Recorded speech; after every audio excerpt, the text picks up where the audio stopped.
Kamusta? I'm Armand, the Operations Manager for the Fivers Philippines.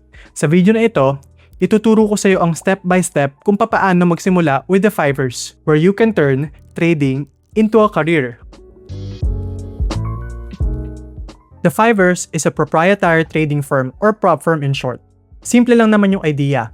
Imbes sa sarili mong pera ang i-risk mo, sila ang nagpo-provide ng simulated capital. Kailangan mo lang patunayan na kaya mag-trade, na disiplinado ka, at hindi ito baguhan lang. Running na to since 2016. Mahigit $43 million na ang na-payout nila sa mga traders at 4.8 stars sa Trustpilot with 26,000 plus reviews. So paano ba magsimula with the Fivers? 3 easy steps lang yan. Una, evaluation. Bibili ka ng challenge account.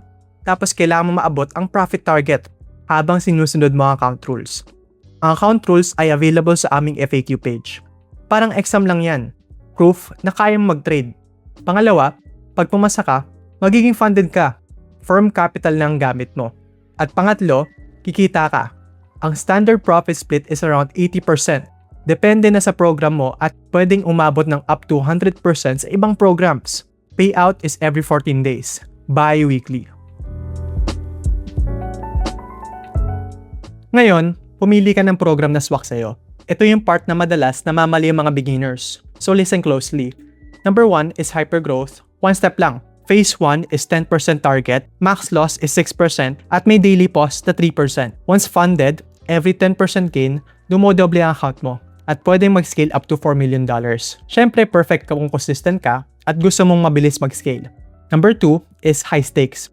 Syempre, ito naman 2 steps. Phase 1 is 8% target, Phase 2 is 5% target, max loss 10% at may maximum daily loss na 5%. Mas mura ang entry fee, mas mababa ang pressure for phase, magandang starting point. At syempre number 3 is bootcamp. 6% target sa lahat ng phase at max loss na 5% sa mga phases. May max loss ng 4% pag naging funded ka. Ito ang lowest cost barrier for entry. Ito ay para sa mga disciplined traders na naghahanap mga bang for your buck challenges. Syempre sakto kung gusto mong mabuo ang risk habits mo. Okay, so Armand, paano mag-sign up? Sobrang dali lang yan and I'll tell you in 4 easy steps. So una, go to thefivers.com and register. Pangalawa is to pick your program and account size in which in-explain ko na kanina kung ano man yung challenge na swak para sa'yo. Number 3 is pay the one-time fee. You need to purchase for the account. Parang exam lang yan. And number 4 is get your login and start trading.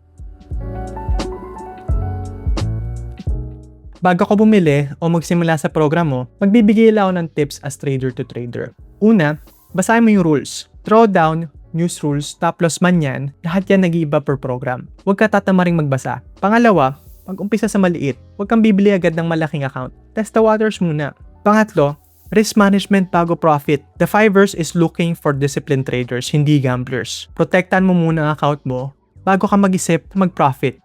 At yan ang how to get started with the Fivers. Thank you for watching and as always, follow ko na lang muna sa The Fivers PH.